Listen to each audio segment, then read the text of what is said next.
Hi, hello, welcome back. This is me Priyanka Rajan. Today in our channel we are going to learn about evolution of human resource management, how the human resource management has been formed from the ancient times. Okay, let's get into the topic.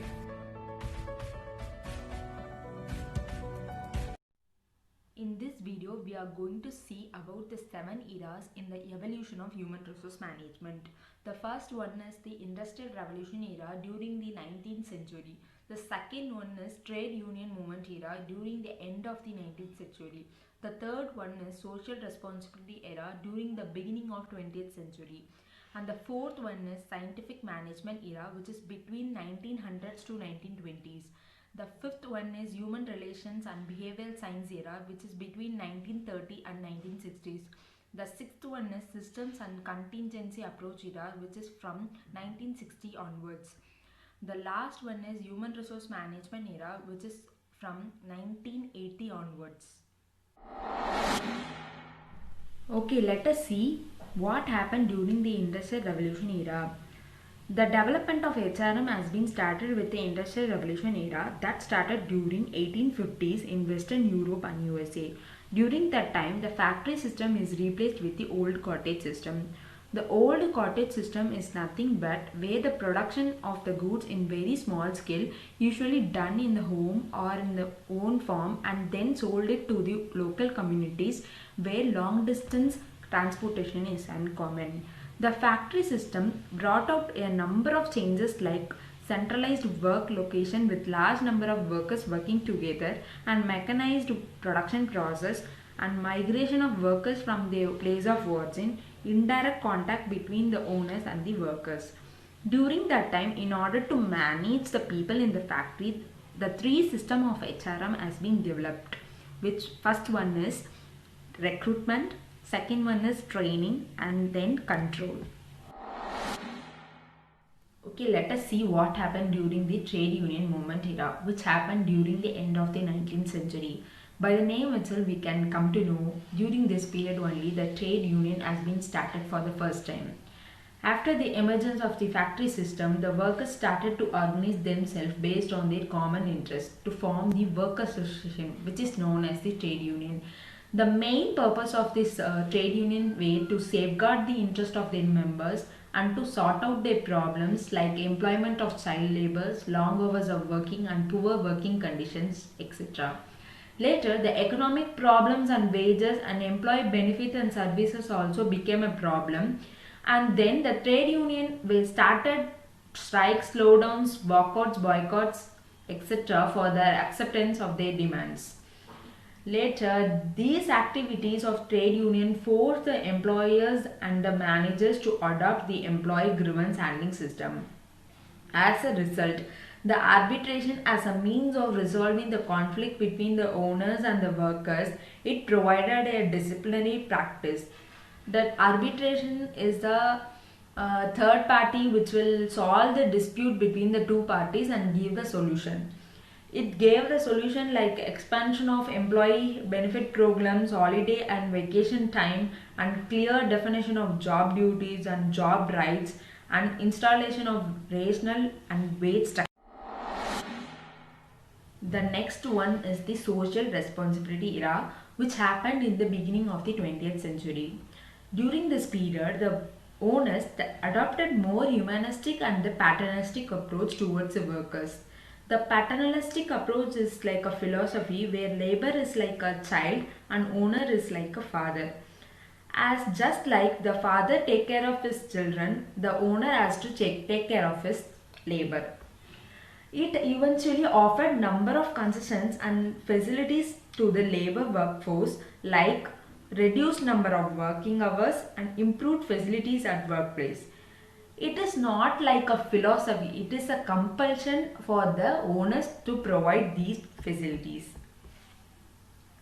The social and economic environments also influence the mental and the psychological development of the workers. It is the duty of the owners to provide proper environment for the workers. Next, we are going to see about the scientific management era which happened between 1900 and 1920s. During this period, an American mechanical engineer named Taylor, who is a father of scientific management, started to find out one best way of doing things based on time and motion studies. On the basis of his experiment, he was able to increase the workers' productivity considerably and wrote many papers based on this experiment and a book on scientific management. In this book, Scientific Management, he has given 4 principles of scientific management. The first one is replacing the rule of thumb with science.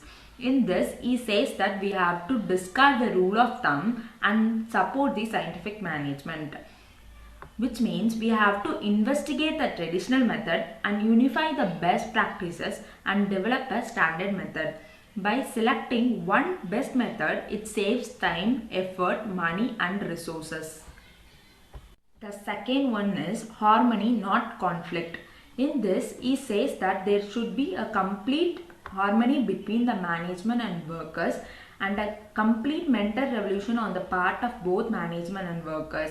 It means that the management and workers should transform their thinking. That is, the management should share the gains of the company to the workers and workers should work hard to improve the business. The next one is cooperation, not individualism. In this, he says that there should be a complete cooperation between the labor and the management, and the competition should be replaced by cooperation. And the constructive suggestion made by the employee should not be ignored and rewarded.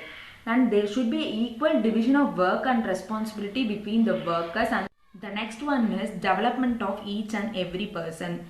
Each person should be scientifically selected and work assigned should suit our physical, mental and intellectual capabilities, and train the employee if it is needed. Training is essential because to learn a best method which ensure the efficiency of the workers and the organization.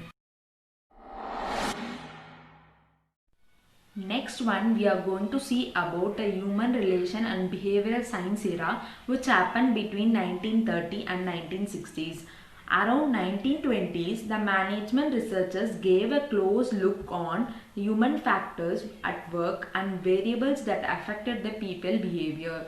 Before that, Hugo Musterberg wrote a book on psychology and industrial efficiency which suggested that use of psychology in the field of personal testing, interviewing, attitude measurement and learning.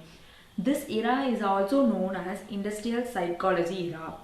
In 1924, a group of professors from Harvard Business School, USA, began an inquiry into the human aspect of works and working condition at Hawthorne plant of Western Electric Company, Chicago, which was done by the Elton Mayo. They conducted researches from 1924 to 1932 and arrived at conclusion that productivity affected by the social factors at workplace and group formation and group influence and the nature of leadership and supervision and communication.